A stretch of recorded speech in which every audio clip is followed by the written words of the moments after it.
did you watch the movie? That's how I am with her too. Yeah, we've talked about this enough. Let's go.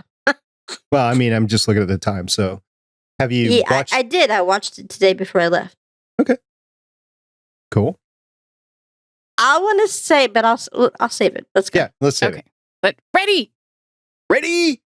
and check. Go. Welcome to the Artie's Attic Warehouse 13 fan cast, where a steampunk girl, a lifelong sci-fi fan, and a rocket scientist chat about the popular 2009 sci-fi series.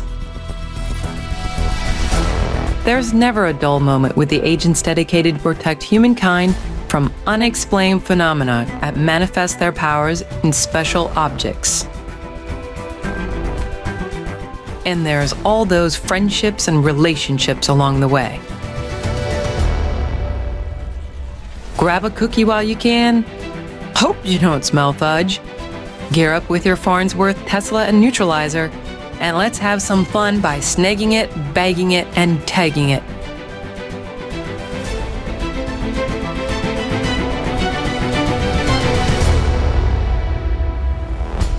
Welcome back to Artie's Attic. We're a Warehouse 13 fan cast. I'm the Warehouse 13 janitor, and I'm done playing secretary.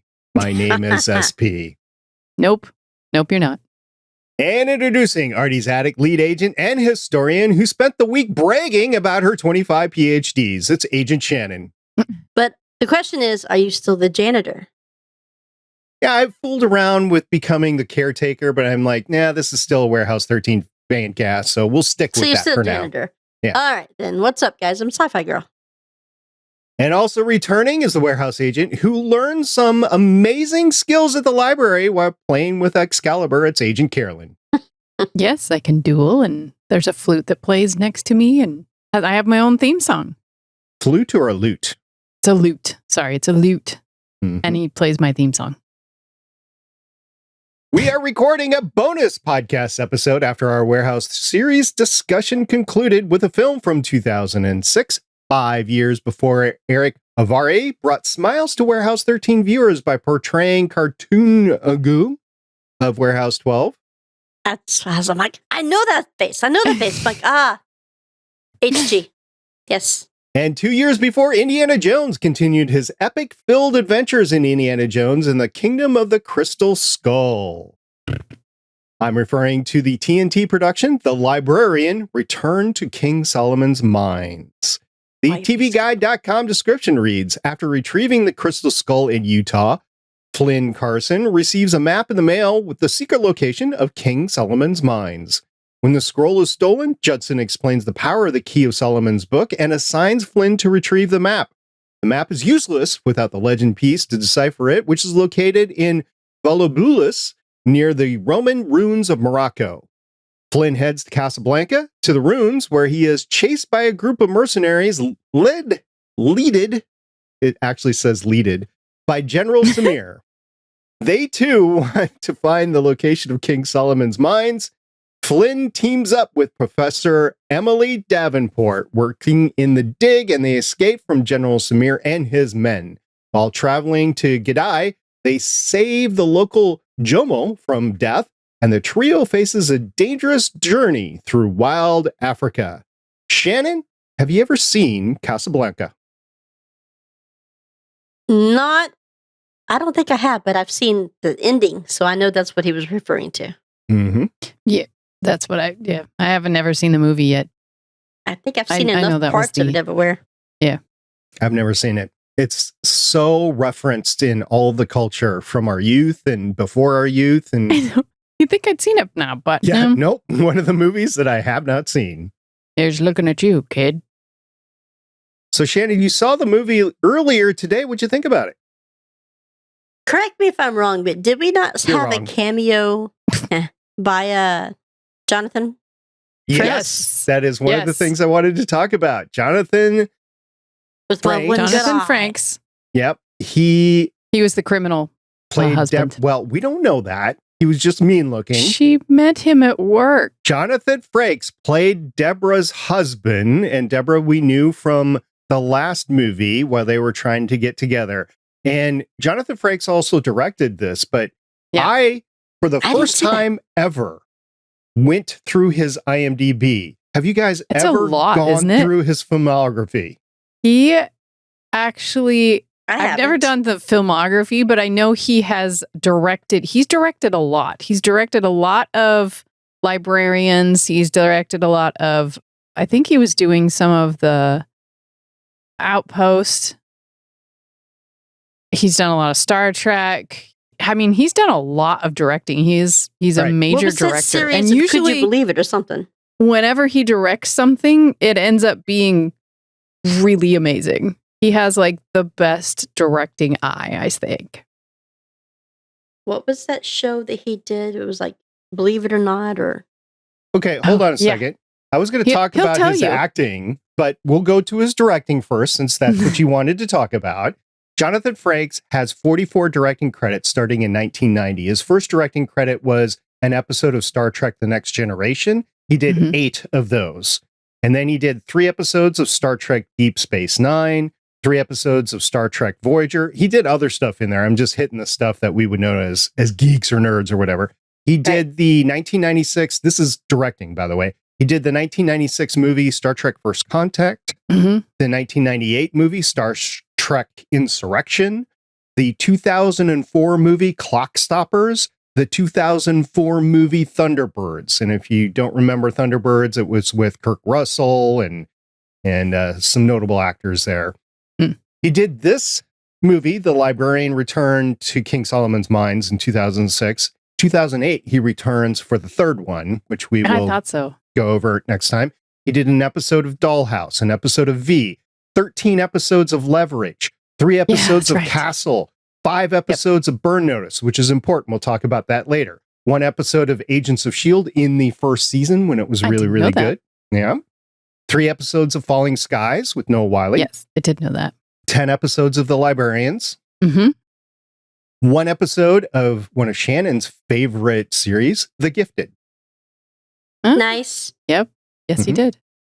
2 episodes of Until Strange New Worlds, I would say, would be one of the best modern Trek series. It's called The Orville. Oh, yeah, I haven't seen that one yet. Yeah, it's He did pretty some- good. Did he do Discovery? He did 2 episodes of a series called The Astronauts, I think about astronauts back in the 60s. He did 1 episode of Strange New Worlds in the 2nd season. He's tapped to do an episode of the 3rd season. So we're going to see his directing Woohoo. there. And Shannon, to answer your question, 8 episodes of Star Trek Discovery. I thought so. I would like to see him just direct with Amanda Tapping. That would be cool. 6 episodes of Star Trek Picard, and then 2 Mm. episodes of Leverage Redemption. Yep. Yeah, he's quite good at the directing thing. But I mean, his acting is also amazing too. Yes. So we were talking about, you saw him in the honeymoon truck, Yep. car, whatever. She met him Shannon, at right? work. Well, he met him dodged at the work. bullet. Did you realize he has 98 acting credits and he started in 1977? Did you realize that? No, We were No, I one. it's So true. he started on I think this was a soap opera. It was called The Doctors back in the 70s. And his wife is still on a long-standing soap opera. I do believe they met, if not in The Doctors, it was another Mm-hmm. soap opera, right? She played on General Hospital. She still Oh. does, I think. So I think Still? he did a stint of General Hospital. I don't have that in his filmography that I wrote down, but I think he did a stint there. Anyway, She was big. talk about his Star Trek connections. He did 1 episode of the original Fantasy Island. So he actually got to act Wow. with Khan way back in the day. This is before original Star Trek 2. Plane. Yeah. Yes, the plane, boss, the The plane. plane. He's a little too tall for that, so he didn't do that character. A little bit. Just a little bit. He was in an episode of the original Charlie's Angels. Really? Oh Yep. my goodness. I know my mom used to swoon over him all the time. There was a mini series called North and South that I he was played gonna in, get there. along with his wife. I think that's where they met. Okay. So he did a total of 12 minisode episodes, basically, because it was a mini series. 6 Patrick of North Swayze. and South Book 1 and 6 of North and South Book 2. There were 2 different years, but yes, he did those. Absolutely. He also did 2 episodes of this small unknown series called The Waltons. I remember that. Oh my goodness. I didn't know he was in that. That's funny. He did an episode of 8 is Enough. Nah. Yeah, now we're getting into our childhood here. He did an episode of Dukes of Hazzard, and he was his character was Jamie Lee Hogg, which was Boss Hogg's nephew. Hogg's. Oh my goodness. Now I want to see that episode. I'd like to see that tall man try to climb in and out of the doors are framed. He was not no, he was not in. He was on the bad side. Yeah, he was on the bad side.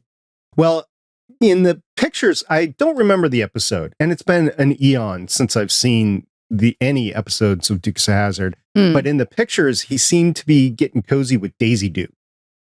I mean, of course, who wouldn't get cozy with Daisy Duke? I mean, who didn't? Catherine. Exactly, who didn't? It's Catherine Bach. One episode of Heart to Heart. Oh, wow. I remember that one. I remember the show. You know, this makes sense. All of those things. And this is all the rugged look that he has. Yes. This is all previous to Next Generation. That staring down and like romantic thing, that he does. Yep. 2 episodes of Quincy M.E. Series. 1 episode of The Fall Guy. Oh my goodness. One. Yes. 11 episodes, and I think you guys have mentioned this before, but I don't remember talking about it. Falcon Crest. Soap opera. She may have. I did Falcon Crest, Knots Landing, Dynasty. All those were evening soap opera stuff that my mom was like all over about. The 12 episodes of North and South, as we were talking about before, he did an episode of the 80s, The Twilight Zone. Yep. He did an episode of Matlock. That's fun. And then his big break. 176 episodes of something Shannon hates called Star Trek The Next Generation. I'm telling you, Carolyn, we've seen him pretty much all of our lives and things that I'd never put together. But if he was just playing one episode here and there, I mean, I do remember him North and South because that was a very big thing that my family watched, right? It's big everywhere. But I mean, all those other shows, I love The Fall Guy, but I don't remember him in it. Yeah. It was just one episode, right? Right. So you're not going to remember those one episodes. But now I can't, when I think of him now, I see, the chair maneuver. And I mean, the beard definitely made him better on Star Trek. I remember the reason why he had it. He would talk about it at cons. He had come back from Alaska. He had gone to Alaska in the off season, and they're like, "We like the beard. We're going to trim it up a bit, but you're keeping the beard." So, because he was about ready to shave it off for the next season, and they're like, "No, we're keeping the beard. We like the beard." But yeah, I just see the Riker maneuver too. Of course, he's been in a ton of Star Trek, and this is the acting side of things. Of course, we talked about his directing, but he was in the 1994 movie Generations. He was in an episode of Star Trek Deep Space Nine. I think that it might have been the pilot. I didn't write it down, but I think it was when the Enterprise was there to start off things. I don't know for sure. I don't remember. But this is another series that Shannon has talked about at length. He was a voice actor in 41 episodes of a series called Gargoyles. Gargoyles. I was going to say Gargoyles. I remember Gargoyles. There was a lot of Star Trek people in that. In it. Yeah. Because I remember listening to Gargoyles and going, those voices sound familiar. And then I know then those you hear voices. Brent, and then you hear Michael Dorn. I'm like, yep, there they are. That's all of them. It was like a Star Trek convention in Gargoyles. In cartoon-wise, yeah. Yep. He followed it up with the 1995 movie, Gargoyles the Movie, The Heroes Awaken. David Xanatos was the character that he voiced. He was in one episode of Star Trek Voyager. He was in the 1996 movie Star Trek First Contact, the 1998 movie Star Trek Insurrection. And then moving on from that, one episode of Third Rock from the Sun. You could just see him in that one. I didn't see that. So he had some previous experience with Curtin. Yes. The 2002 movie Star Trek Nemesis, and that ended his movies. One episode of Star Trek Enterprise, which is Carolyn's favorite episode of Star Trek ever. Which, The last episode of Star Trek Enterprise. Yep. No. He was in both these movies, the 2006 The Librarian and the 2008 The Librarian. I remember that. We'll talk about his appearance next time. I remember the first time I watched it and I saw his cameo, I was like, hey, that was Riker. Look at that. Hey, today was the first time I've seen it ever. Yeah. And he's just like deadpan, leans over and lets you see him. And I'm like, that's Riker. That's funny. You'll notice his character next time too. And then 2 episodes of Leverage, basically an extra. 14 episodes of Guardians of the Galaxy as Jade Jonah Jason. That's a animated series, so he voiced that character. I was like, same thing. Like, I don't remember him. I was like, I don't remember him. 3 episodes of The Astronauts. He played Rex Dowd. And then 3 episodes as Commander Riker in Star Trek Lower Decks. Now, Shannon, I know you haven't seen it, but that series, I was going to say those episodes, that entire series is amazing. That's what I hear. It's only seen the Lower Deck episodes that went in conjunction with the Strange New Worlds episode we watched. Okay. Me too. But I did like it. I've never sit down and gone over it. Yep. 12 episodes of Star Trek Picard, and then the 2023 Hallmark movie, A Biltmore Christmas, which I didn't realize how big the Biltmore was until I started doing some research on it. It's amazing. I don't remember that one. Oh, How big what is? The Biltmore. It was the estate owned by the Vanderbilts, I think. It's huge. It's the hugest house in America. Yeah, but I don't remember that Hallmark movie. I must have missed Christmas? it. Yeah. Yeah, I must have missed it. Oh, yeah. I can't see him in Hallmark at all. Well, he was the older kind of, I want to say butler, but maybe he was like the ghost of Christmas Past or something like that. Oh, I probably did see it, but I probably said the same thing. Hey, I know that guy. So anyway, he's been in a lot. He's got a ton of experience. There was a series that he was in that was kind of like Ripley's Believe It or Not. That's what I was saying. I'm waiting for him to get there. I'm like, series. I don't what know was that? It was one episode that I saw. Hold on, I'll pull He up had his a whole phenomenon series because thing. I watched it. It was good. Yeah. Whole series, huh? Yeah, it was a whole series. It was like, what was that series? It was like, it kind of reminded me of stuff. Shatner's kind of done the same kind of stuff. Yeah, it was like a Ripley's Believe It or Not kind of series. No, I remember seeing it. Fiction or something like that. Narrating it. Gosh, I got to go through he was the whole thing. He was the guy that would talk about it. Truth be told, no, that's not right.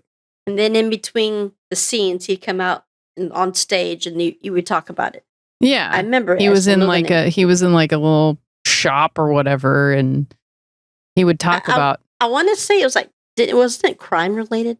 No, it was like fact or fiction or something like that. It was like that. fact or fiction. He was the Paranormal Borderline host, which was a TV series in 1996. No, that wasn't it. I don't think so.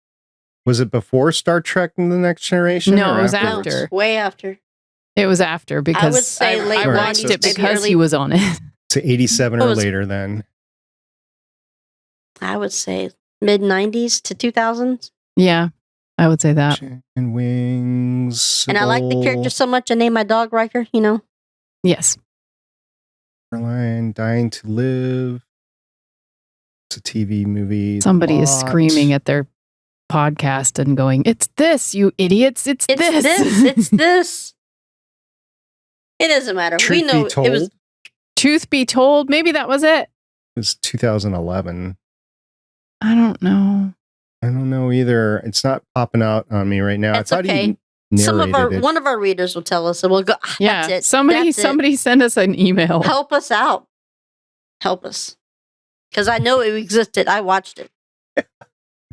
Definitely help us. We need lots of help.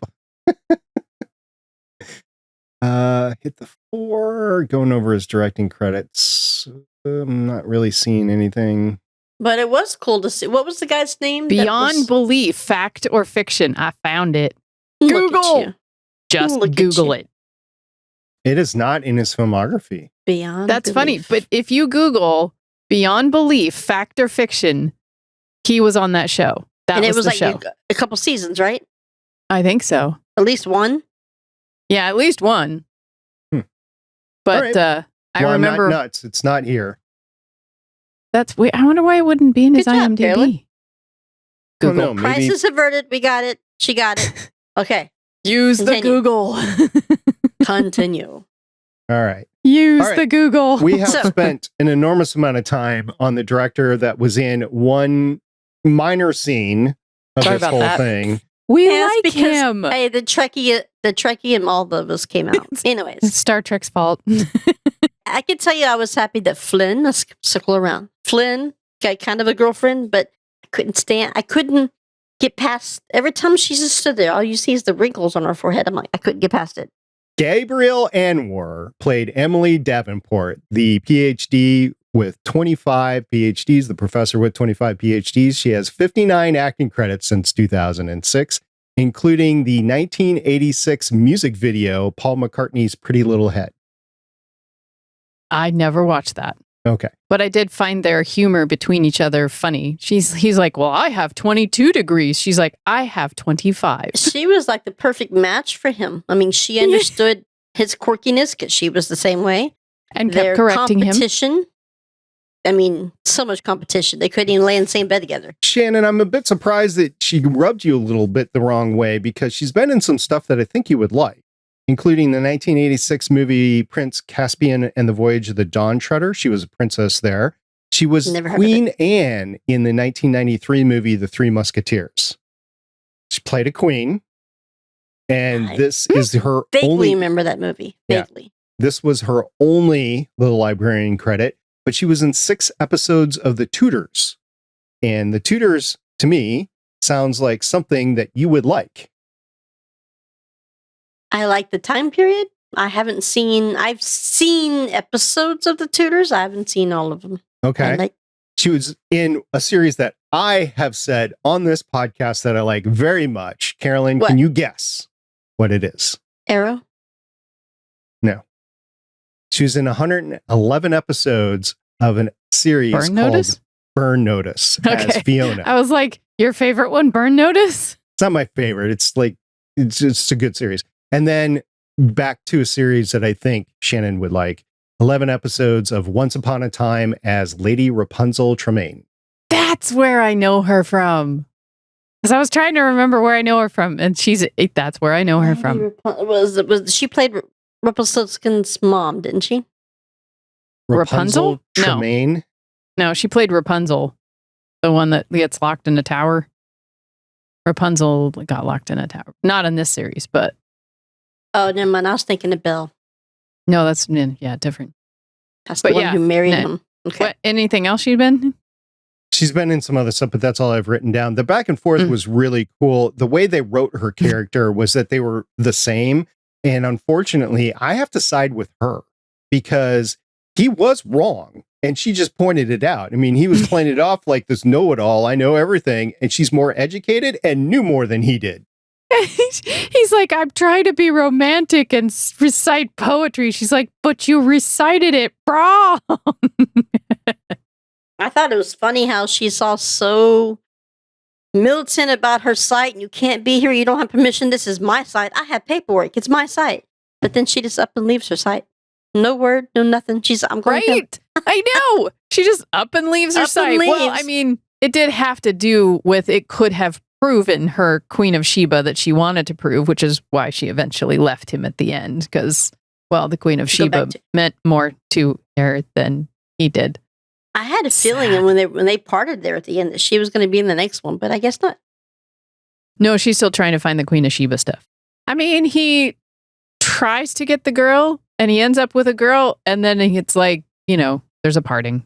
So Emily, I think, was pretty cool here. And unfortunately, like you guys just said, she is not going to come back again.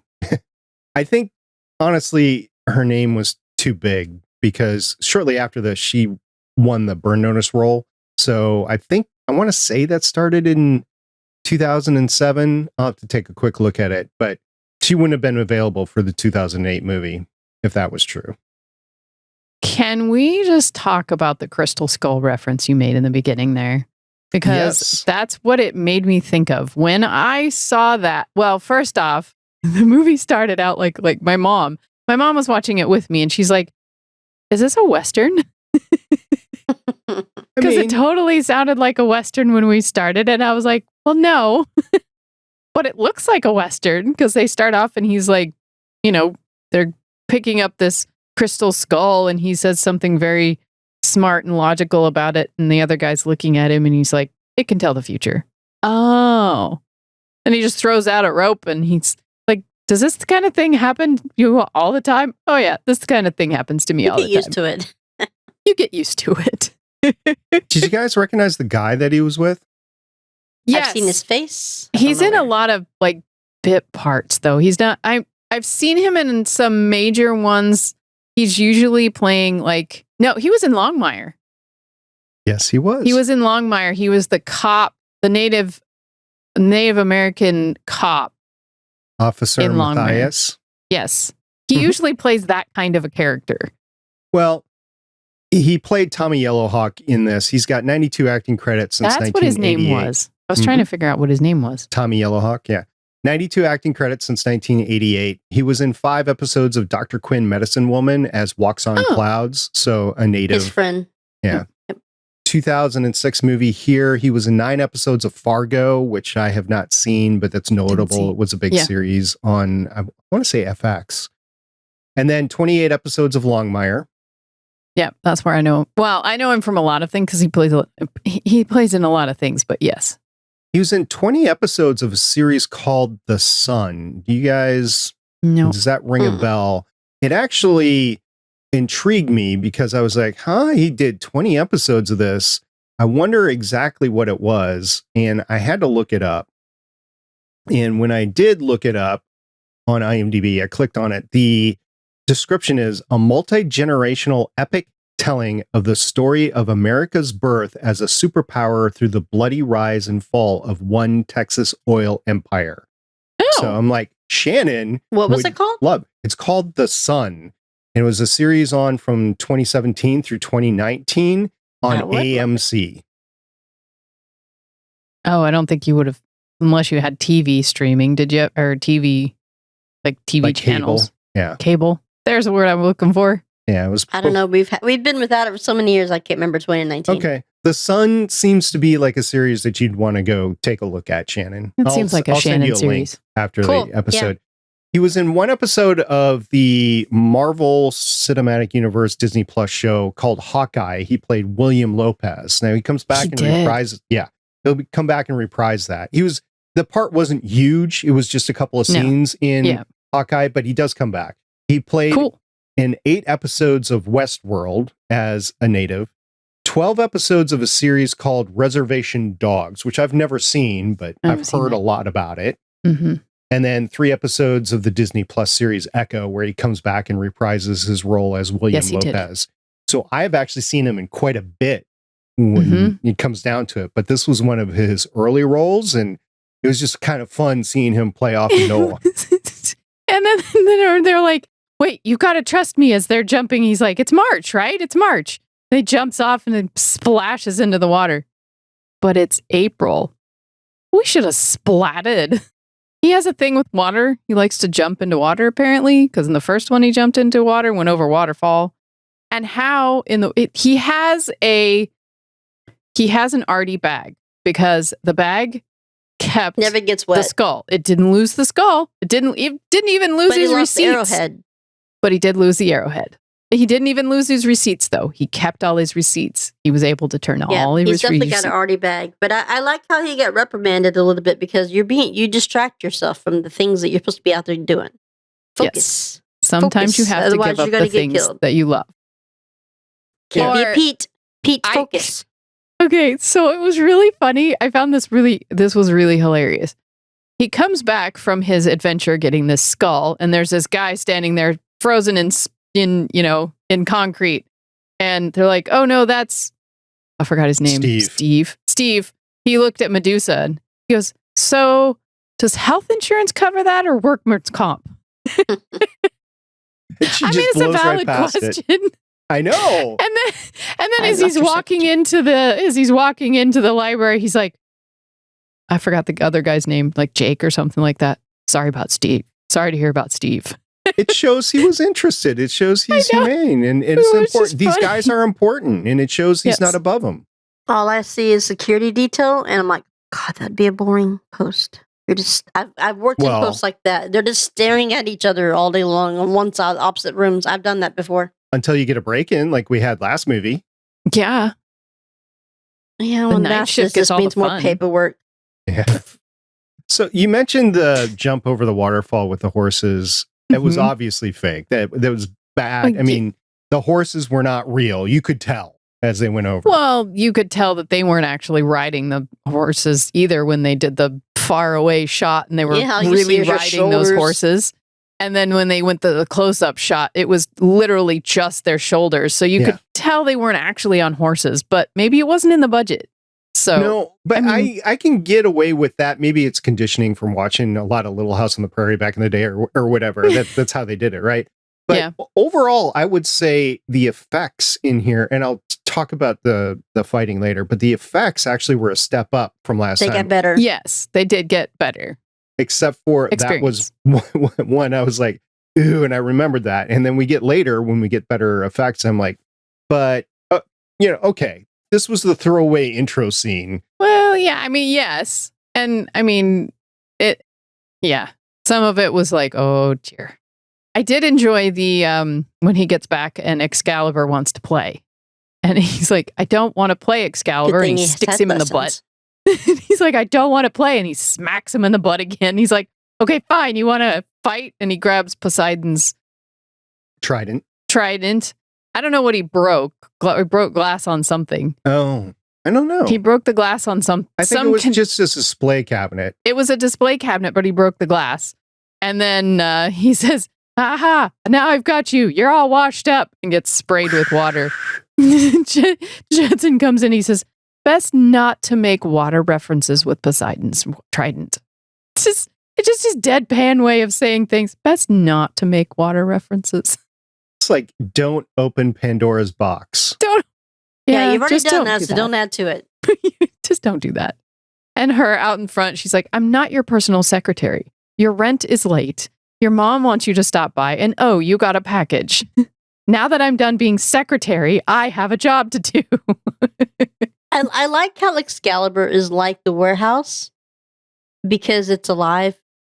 It is a character, Yes. right? It It is. becomes a character. It does. So I like that's the thing that's been interacting with him the most so far. But and the pan flute. That was and really the pan funny. flute follows him That was everywhere. Can you funny. stop? Yeah. Did anybody get the immediate tingles like, okay, I had this thing where I say, you're helpful, you did it. Your character was introduced and there's no reason why, right? Just like you're helpful, you're bad, or you're helpful, you're good. Like the guy in the sand, the black guy that they helped pull out of the sand and he came to the rescue at the end. Jumbo. Jomo. Jomo. His uncle, or his whatever you want to call Yeah, it, his dad's uncle. friend. Yeah. I was like, haha, you're a bad guy, you're helpful, did it. And you all of a sudden you're just happen to be there at the train on some Right? African country and you just happen to be passing him. No, you were watching him. He's like, I was right. Yes. haha." Yeah, and did you see the dress that he gave the gal? I mean, there was like nothing to that dress. Which, How- And And how is he did holding you it know up? you were going to have a girl around? when Judson called him later, did you see Oh what my he was wearing? He was wearing the dress He was wearing over dress. his shoulder. It's It's like- funny and obvious that homeboy there, he's a little flaky, but he gets some. Yes. He Yeah, always does end up yes. with the girl, and then she leaves. Poor guy. So you mentioned Jomo, and I don't know if you recognize character cracked the me up. actor at all or anything like that, but he has 134 acting credits since 1987. He's been around. Really? Yeah. Hakeem K. Kazim, I think is how you say his name. And if that's not, I apologize. Sorry. He was in the 2004 movie King Solomon's Mines, not the librarian. Oh, weird. The Return to King. Yeah. So That's totally funny. yeah, I think that's why he was cast in this, but I don't know. He was also in a movie that Shannon has mentioned before, the 2005 miniseries on TV, The Triangle. I don't know. Because you've pointed out like Catherine Bell is in there, and Yeah, Catherine Bell and Sam Neill. Yeah. I can't see his face in it, but it's been a couple years since I watched it. Right. This movie, The Librarian's Return to King Solomon's Mines, The 2007 movie Pirates of the Caribbean at World's End, he plays Captain Jocard. He does. That's probably why I know his face. He's got the dreads. Yes, in that movie too. He has the dreads. Yep. Now that's probably why I know his face. 9 episodes of 24 as Colonel Ike Jubaku. I might know him And then there 4 episodes of a series that I thought Shannon would have watched, but I think we talked about it before and she didn't. It was a sci-fi series called The Dominion, and he played the Prophet in The Dominion. Okay. Yeah. And then 23 episodes of another series that I think Shannon would like, but I'm not sure if she's seen. It's called Black Sails, and he played Mr. Scott. I have yes, that's where it is. I love that series. I don't know what that I've is. seen all of Black Sails. Well, it's about the early settlers on Providence Island, I believe, right? It's Black Sails is the golden age of pirates. So it is based off the beginning of Robinson Crusoe, I think. And the main pirate, the name escapes me at the moment, but he was also the main pirate at the pirate house. What's the name of the book? Is it Robinson Crusoe? Yeah. Treasure Island. Treasure Island. Treasure Island. Which they're redoing. I think the movie's due out later this year, I want to say. The story of Treasure Island I've read the original book inside the pirate house in Savannah. Yes, I have. It is a thick MF book. It is. So the pirate, because they were back in the mid 1700s, I think. It was after. No, it had to be earlier than that. But I would say late 1600s to early 1700s when pirates were starting to become a thing because the Spanish Armada had just happened and that's where they gather all their gold. So it's that time period kind of shows that I love. So makes sense. And it's set in Port Royal.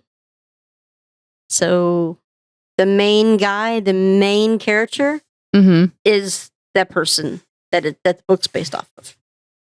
So yes, I love it. You were mentioning Uncle Jerry as well. And he's the other actor that we haven't talked about yet. I've seen his face somewhere too. You have. A lot. He's got 103 acting credits since 1969. We talked about the Airport series last time, I believe. Yes, he was in the remember 1977 Airport. That is the one. It wasn't 1980. It was 1977. It was the one where the 747 sinks. Oh. So it was not the best one, that's for sure. His mannerisms remind me of Michael Douglas. Yeah. His big series that he did when he was younger was 155 episodes of this little series that I'm sure neither of you have seen before, and we might or might not have already talked about it. Falcon Crest. He played Chase Giobert. I never saw Falcon Crest. But I keep hearing you talk about it. I remember watching it with my mom, but I have no way to remember people from it.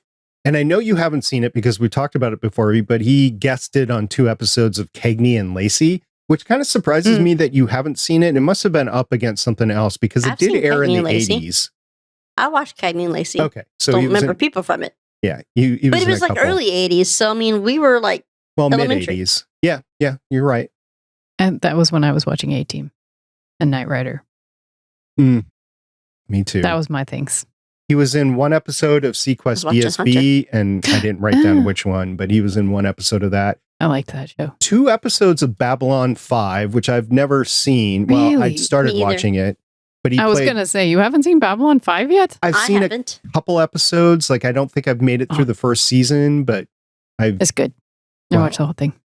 Again, it was at a time of my life where I didn't have access to TV, so just haven't caught up with it yet. He played a character, General William Hague, in it. I don't know if that's significant or not. In Star Trek, Deep Space Nine, he played Admiral Layton in 2 episodes. That's right, he did. I remember that. You do? It would have been me. I did watch that one. I do remember him. I remember his face. 1 episode, and I don't remember what season or whatever, of Stargate SG-1 as Chairman Ashwan. So probably an alien race or humans on a different planet or something like that. I probably saw him once, but I don't know. 3 episodes of Star Trek Enterprise as Administrator Vlaz. That sounds like a Vulcan. Kind of does, doesn't it? It's V''LAS. So yeah, maybe. Yeah. Yep. One episode of Gilmore Girls, one episode of West Wing, and one episode of Bones. All three really acclaimed series. And for him to Bones is a guest good on series. it was, Bones is good. a big thing. Mhm. This movie of the Librarian, he never returns, and I think we know why. Well, yeah, he's kind of a little puddly, melted mess. But this I did not know. He voiced the character Ratchet in 4 Transformer movies. The 2007 Really? movie Transformers, the 2009 movie Transformers Revenge of the Fallen, the 2011 movie Transformers Dark of the Moon, and the 2014 movie Transformers Age of Extinction. He played Ratchet in all of those movies. Huh. Well, considering I haven't seen them yet, that makes sense. I've soured on it because it's just, Yeah. they're not Yeah. good stories, that's for They're sure. not my Transformers Saturday morning cartoons From 1984, yeah. from 1984. I loved my Saturday morning cartoons, and Transformers was one of them. And I watched this first movie and went, and never went back. So we talked about all the other actors last time. Bob Newhart, Jane Curtin, Olivia Dukakis, and did we talk about Eric Avarty? No, we haven't. So we talked about him on Warehouse 13, but he was in 153 acting credits since 1962. I'm not going to go through all of them. A couple of them of note for this would be the 1999 movie The Mummy. Which, this is the guy that was the evil general, The right? evil general, yeah. General Samir. Wasn't he HG's Mentor. Yeah. Yes. mentor? Yes, he was Yeah. HG's mentor. Okay. Which Now I I'm mentioned at tracking the with who top. you're talking about. Okay. Okay. HG's It was mentor. cool seeing him as a bad guy. I'm like, I know the guy. But he also played in Stargate. He was in the Yes. 1996 movie Independence Day as the SETI chief at the start. You never see him again. He's playing like mini golf, or he wakes up and hits his head or something like that in that movie. The 1999 movie The Mummy is in the 2001 movie The Planet of the Apes. He always has something Egyptian that he does. It's always No. something Egyptian. Yeah. I mean, he was in an episode of The X-Files. He did 2 of Burn Notice. He was in 4 episodes of Heroes in, I believe, the first season, the good season. 1 episode of Leverage, 1 episode of Castle, and then It seems 8 to be a episodes theme. of a series called The Chosen. Did you guys hear about that? Mm-mm. It's recent. Okay. So that's him, and I believe that is it for the notable Leverage actors. seems to be the main circle here because everyone has been in Leverage.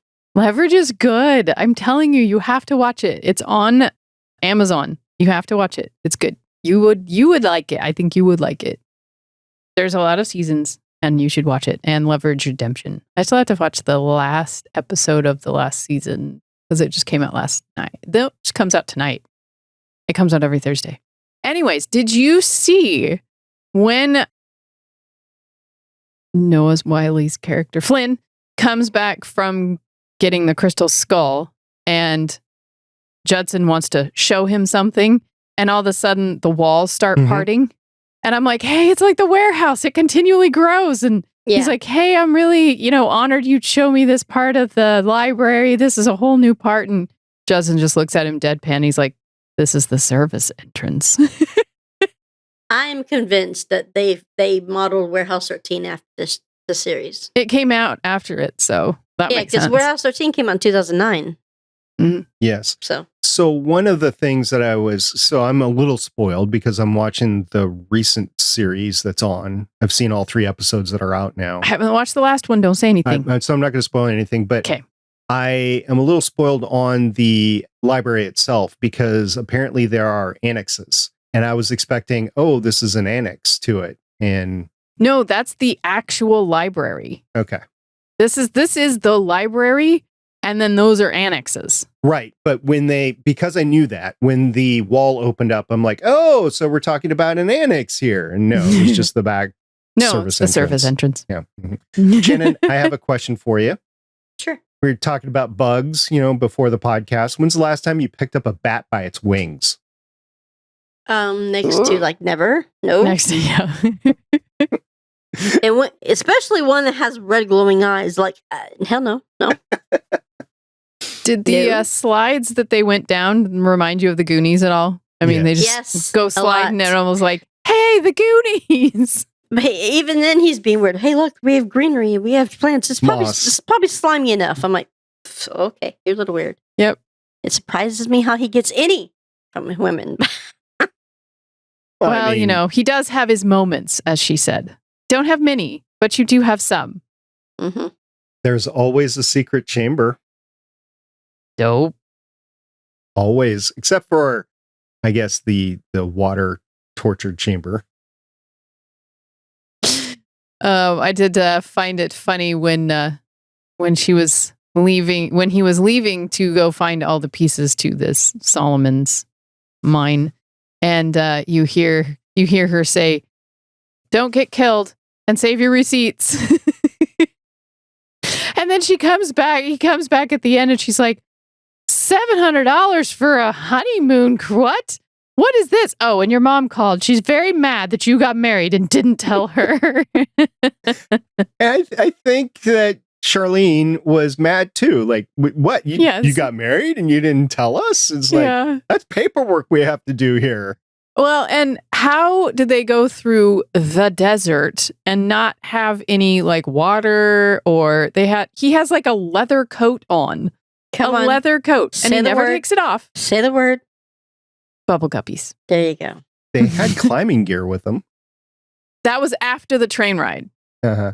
She bought the training. That was after they met Jomo. After the train ride. Yeah. Mm-hmm. His mom trying to set him up with this third cousin. I'm like, I know. No. It's legal in some states. That's so funny. So his conversation opener is, how is Aunt Vera, or whatever his name is? Like, so how is Aunt Vera? Oh, she had a hip replaced. I mean, like, that's family talk. That's not, I'm going on a date with you talk. And he's like, I need a really big drink. Do you need anything? She's like, no. And he's like, pew. His mom always trying to set him up with people. And, you know, hippos like chocolate. I found that really funny. Those hippos would have been into, and that boat would have went down. I know, right? Bubble guppies. But it was really funny that they were both like screaming, and Jumbo just grabs all the chocolate. Chocolate bars. How did he know to bring that much chocolate? I mean, obviously he's been around that body of water before. Yeah. And then at the end, Jumbo was like giving him presents. It was chocolate. You never know when you're going to run into hippos. Yeah. They just come across him. The him. moments got better. They weren't as many in this movie as the first one. The first one, there was like, there was so much continuity problems with the first one for me. So, well, you know, first season of Star Trek Next Generation. First movie, I get it. So this one I enjoyed with better. This one too. Yeah. Now, I will say, I think I missed the first 20 minutes of it because I had a headache at the moment and I was dozing off. I was like, then I like forced myself and shake my head. I'm like, okay, now we're in it. So I was really starting to wake up about the time that she started chasing after him. And, you know, they saw the breasts of Sheba to find those mountains. The breasts. Try to find them. Yeah. Well, have you ever seen the Grand Tetons? I'm sure you have. Pete. Yeah, I've been there. No. That was Micah, wasn't it? Wasn't that Micah? No, the Grand Tetons is actually a national park. It's right north of Yellowstone. You got Jackson Hole that's right in between the Grand Tetons and Yellowstone. Yes, I know. I understand that part. It was Shannon got it. She thought it was funny. She said it was the Grand. For Pete, the Grand Tetons were Micah. Yes, Micah. They weren't grand, but they were, I mean, I guess spectacular, I guess. I don't know. I never saw them. They were spectacular in the white t-shirt she always wore. Let me just say. They were there, right? Yes. I was a bit... So we talked about it last time that Sonia Walger, who played Nicole last time, just disappeared and there's nothing... And there's nothing to say where she went. Yeah. No, and there was no Guardian to replace her this time around. And she was never called the Guardian last time around. And that's another thing I picked up from, future the librarians is that there's a Guardian. I know she did call herself. She was the person the Guardian. She did. Okay. Yeah, she called herself the Guardian. Well, funny enough, I was watching the end of season 2 for All Mankind, the beginning of season 3, and she is in that. She plays Molly Cobb in there, and I mentioned it last time. she's a badass. I just saw her again. Nice. And yeah, definitely a badass. She was good. So it was sorry to see her leave. I guess if there was a Guardian, there would be no need for a Jomo. And then you don't get the spectacular save true. at the end. Yeah. Yeah. That was, Yeah, you gotta have him. yeah, that was pretty good. They were both going to drown in that water. And all of a sudden you see him on a beach with Judson Flying and a kite. flying a kite. Mm-hmm. Says, well, I need you to do one thing for me. What's Open that? those eyes. Open Yeah. your eyes. And then all of a sudden you see Jomo. Yeah. The second time I watched it, though, I paid particular attention. They had a lot of makeup on their face, like an excessive amount of makeup on their face. For Did that. they? Oh, yeah. When they I were didn't doing, notice. oh, yeah. When they were doing that scene on the beach where it was all like whited out, like they're going into the pearly gates or whatever. So I'm like, ooh, they're out in the sun. They might be getting sunburned. And then I took a closer look at their face. It was caked in white makeup. Both of them, both Bob Newhart and Sunscreen. Noah. Yeah. Yeah, and at the end he's like, well, was that actually you on the beach? He's like, no, I didn't help you fly a kite or anything. I didn't say anything about flying a I kite. didn't Busted, say anything about a busted. kite. You got to tell me how you did that. It was So- really fun to see Judson say it. Your dad would Because be y'all very have proud. seen this and I haven't, and I'm not going ahead, so I'm not asking for spoilers. No, this but- isn't going ahead. This so is the whole next thing. movie we have that Mhm. leads into the The series, right? The series, correct. Yes. And you said there's 4 seasons of it. So this new thing that's come out, is that added to the series, or is it Yes. a new movie after? Well, it'd be like, you had The Next Generation as the series, and then you had Star Trek Deep Space Nine and Voyager. This would be like Star Trek Deep Space Nine. It's like The the new one. follow-on. Yeah. okay. The next chapter. It's called the next chapter. It's called the Librarians, because each one of these is called the Librarian. So it's only singular. You only see Flynn. And then the series is called the Librarians, where you'll get more characters doing things with the library. I think you'll really like the series because there's more characters and you get to know a lot of different people. So then you have more of a dynamic of people. Okay. Well, I look forward to the next movie and starting the series.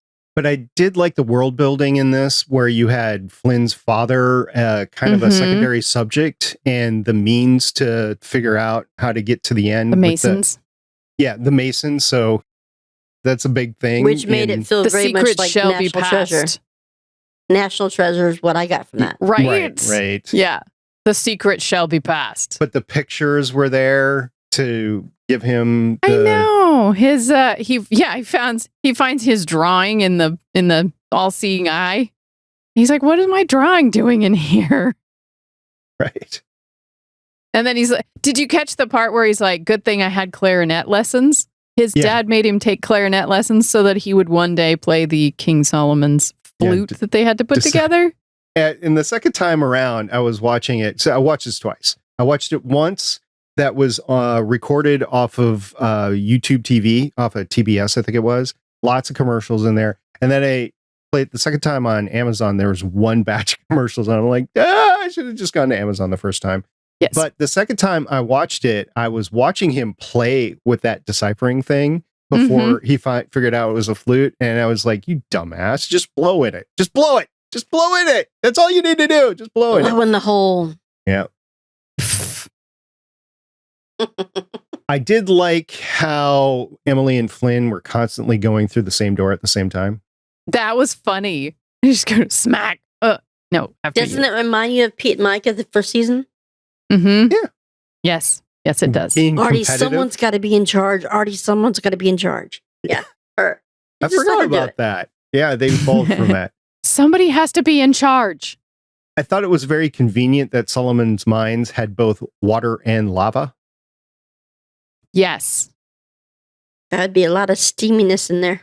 You would think that the water would be steamy because it would be right next to lava, right? But it wasn't. One would think. Bubble guppies. And, I told you guys I was going to talk about this, the fight choreography. So I started podcasting really on a couple series called Arrow, which started in 2012, which is way after this. and Agents of S.H.I.E.L.D. in 2013. And that is what I've become accustomed to when you're talking about TV fight choreography. Mm-hmm. Unfortunately, like that was a level above anything before it. And that's why people loved Arrow and Agents of S.H.I.E.L.D. is because the storytelling, the world building from the comics, as well as the fight choreography was a level up. It was the same time like Daredevil was on Netflix, and that was also a similarity of taking fight choreography to the next level. Kind of like a Matrix sort of level up in terms of fighting choreography out there. This was in 2006. This was at least 6 years before Arrow. And the fight choreography at the end, I'm looking at it going, this is not that good. But then I had to remember, this was 6 years before Arrow. Yeah. Yeah. And I was like, okay, well, I guess in the grand scheme of TV, this was not bad. It's not great like we see it now, but it was not good. What year was the first movie out? 2004. Of the Librarian.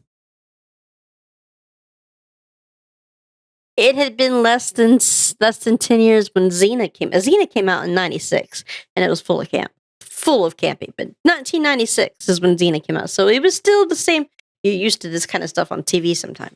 Yeah. So, how were the fighting in Xena? Was it like the same thing that you saw here, or was it like an actual hand-to-hand combat that you She didn't did have? a lot of hand-to-hand. But were there a lot of cuts in it? There were a lot of cuts, and there were a lot of continuity issues, and there were a lot of, like, if you hit real hard in the sword...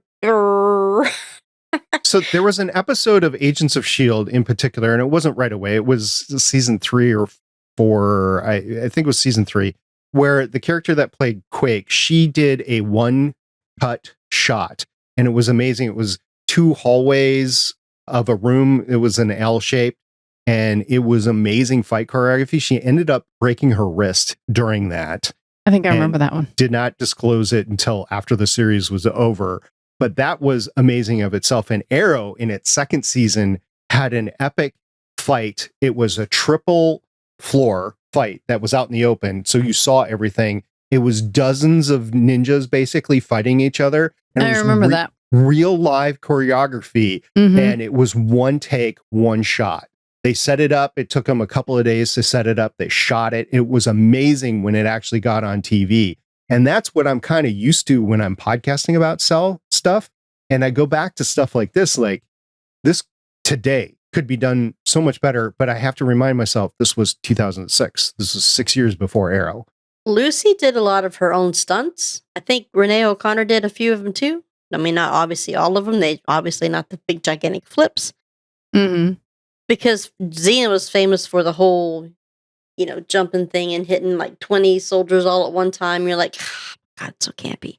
But, again, 1996, and I love Xena, so. Yep. At least there was less gun cocking in this movie. That's true. Yeah, that's a lot less. I did find it. It's already rounded. The dinner scene they had on the train where, the uncle is saying, and then this cocky little kid, talking about Flynn, told him how much his paper was wrong. And he says, well, I was just correcting him.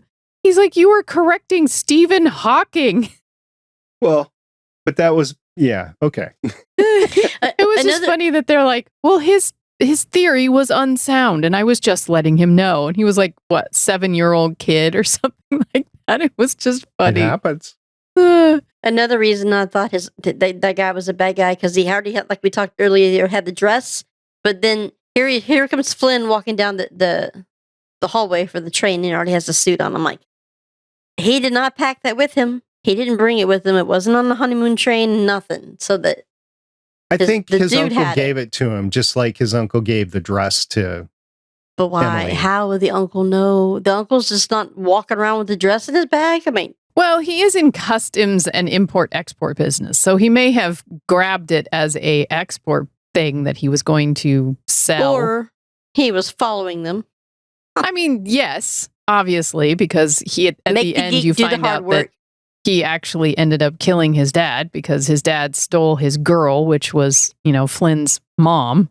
And he's trying to summon the bad guy and almost gets Flynn to do it too. And then Flynn's like, you know what? No. After she shines the flashlight light on the... Mm-hmm. So anyway, I got a question for both of you. Why do these special places always seem to destroy themselves at the end? I know. As he destroys the book and he comes back, he's like, not very librarian of me. These places have been around for supposedly centuries, and he touches it. He's inside one cave and he destroys it. So I don't know. So he can't come back. He needs that one arrowhead and he destroys the whole thing. I don't know. Pick up the rock. Pick up the rock. He's a very destructive librarian.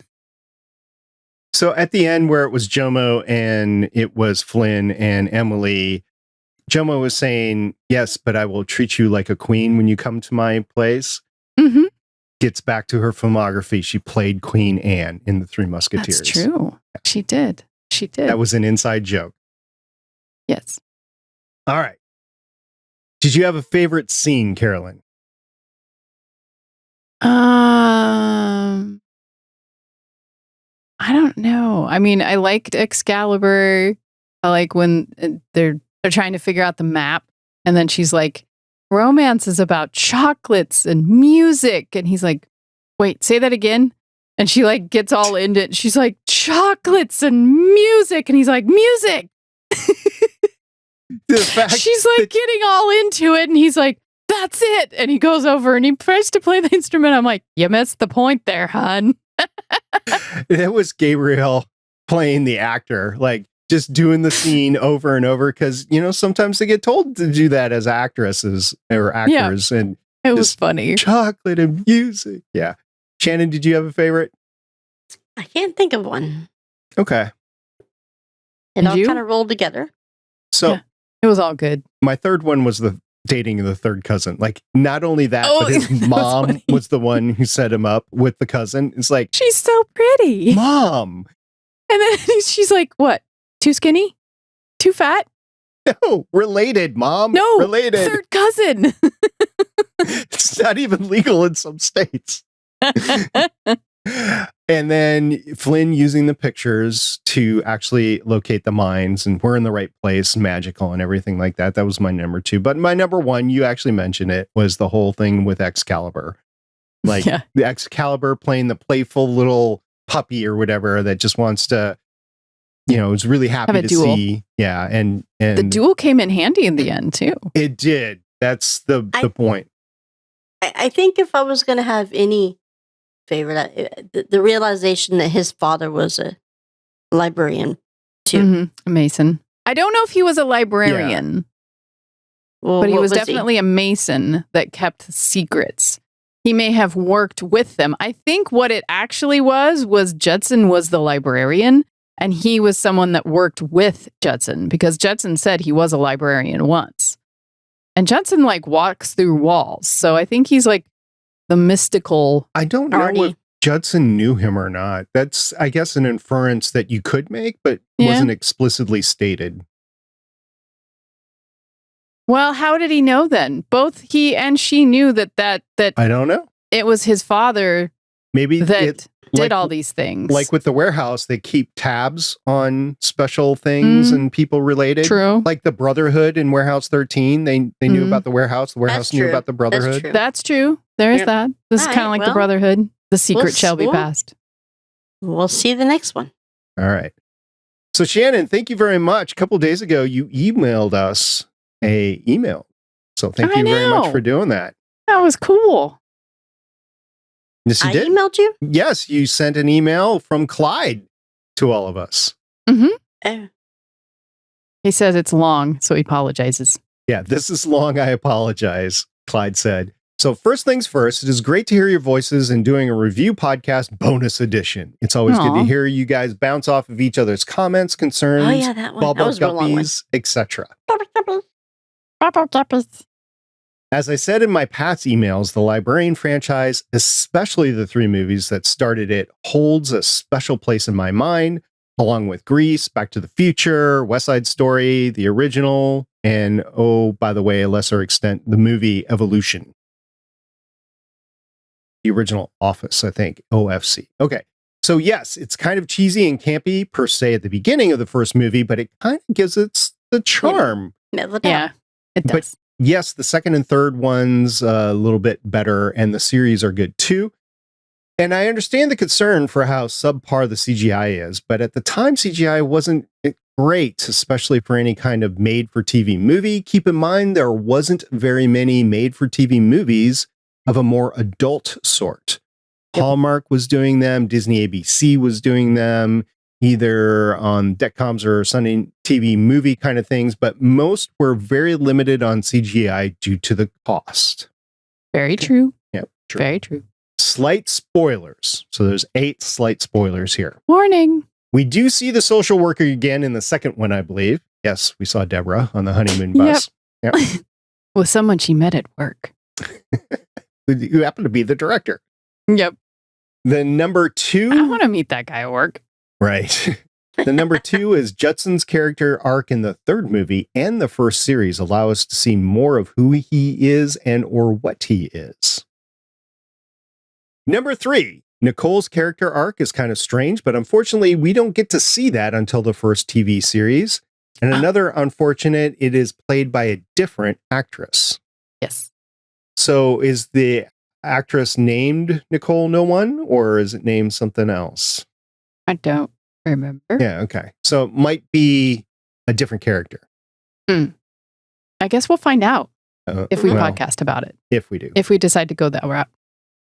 Number 4, the warehouse is alive, but in my opinion, it could just be the magic talking. I think he's talking about the library. The library is alive. Yes, I think the library. Okay.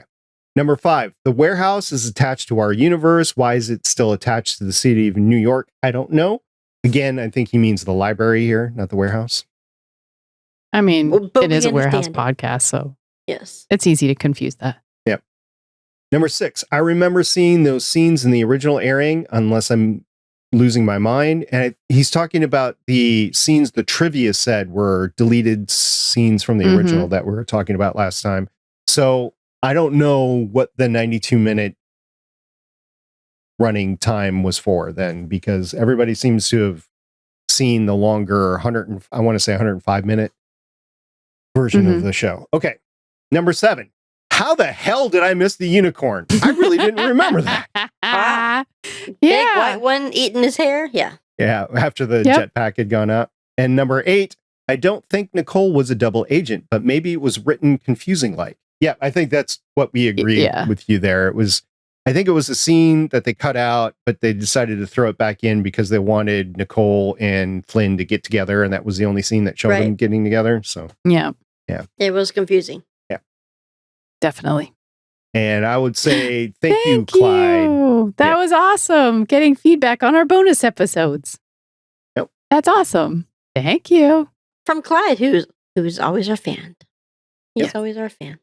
You have one more chance to get us an email that we can read on the podcast, and you can send that to us, warehouse13fancast@gmail.com.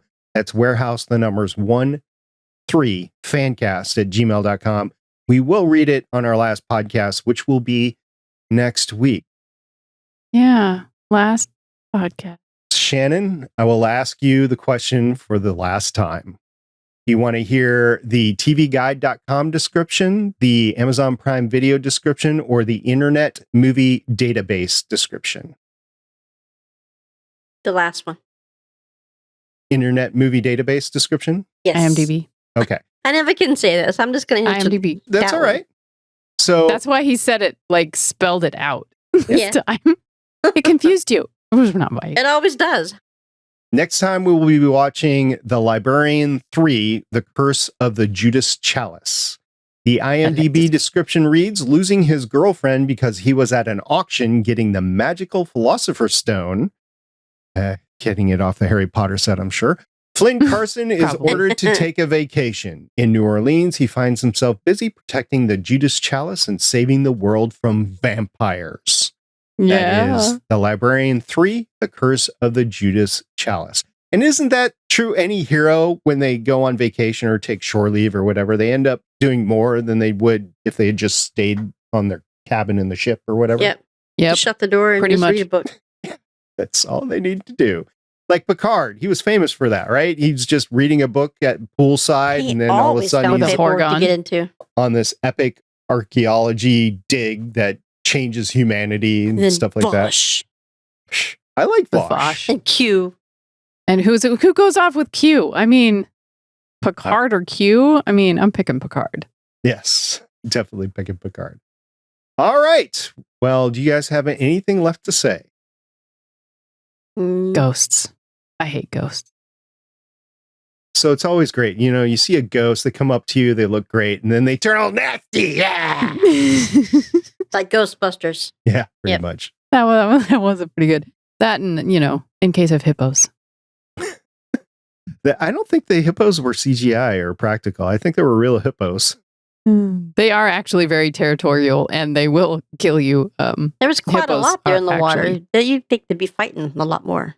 Mhm. Yeah. And they all died for those chocolate bars. Who knew? They were probably the ones from Disney, on Oh. on the ride.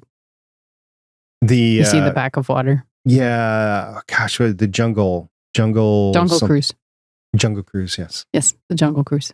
Which I guess one of Shannon's favorite actresses is in the Jungle Cruise. Yes. Yes, she is. It was Emily. Haley Atwell, right? Huh? It was Haley Atwell, right? That was was- not. It No. was She was Emily. Emily Blunt. Emily Blunt. Yeah, okay. Now, Haley Atwell. Captain Carter. I don't like Tom Cruise, but I'll go watch the movie. I did find it funny that Judson said he bought an arrowhead off of eBay. Yeah, I got one. Got it off of eBay. Oh. Where'd you find it? eBay. All right, that's it for now. We're gonna close this one out. So until next time, I'm the janitor SP. The sci-fi girl. This is Ocean 363. Crickets. I need to go feed the unicorn, I think. See you guys next time. Bye. Bye, guys. Bye. Thanks for joining us for an episode of the Artie's Attic Warehouse 13 fan cast. You can find all our episodes at warehouse13fancast.com. If you'd like to contact us, you can hit us up on our email at warehouse13fancast@gmail.com. We are a part of the Lone Wolf Podcast Network. You can hear more of this cast and other shows like it by checking out lonewolfpodcasts.com. The intro music is Sci-Fi Hybrid Intro by Soundmake, and the outro music is Science Fiction by Tunes to Go. Both were purchased on pond5.com.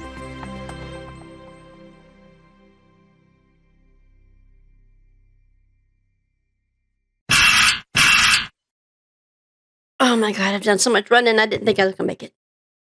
Tires all fixed and happy. Yeah, it had a huge screw in it. Your But it tire was in got my screwed. tread, so it was easy. But Your tire got screwed. Huh? Your Oh. tire got screwed. I thought it was funny how she's all so militant about her site and you can't be here. You don't have permission. This is my site. I have paperwork. It's my site. But then she just up and leaves her site. No word, no nothing. I'm going to. Right? I know. She just up and leaves her Up and site. Well, leaves. I mean, it did have to do with it could have proven her Queen of Sheba that she wanted to prove, which is why she eventually left him at the end. Because, well, the Queen of Go Sheba back to- meant more to her than he did. I had a feeling Sad. when they parted there at the end that she was going to be in the next one, but I guess not. No, she's still trying to find the Queen of Sheba stuff. I mean, he tries to get the girl and he ends up with a girl, and then it's like, there's a parting. Oh, and Just there's like a parting. There's a party right There's there. a good way to end that. There's a good ended point. There's a parting.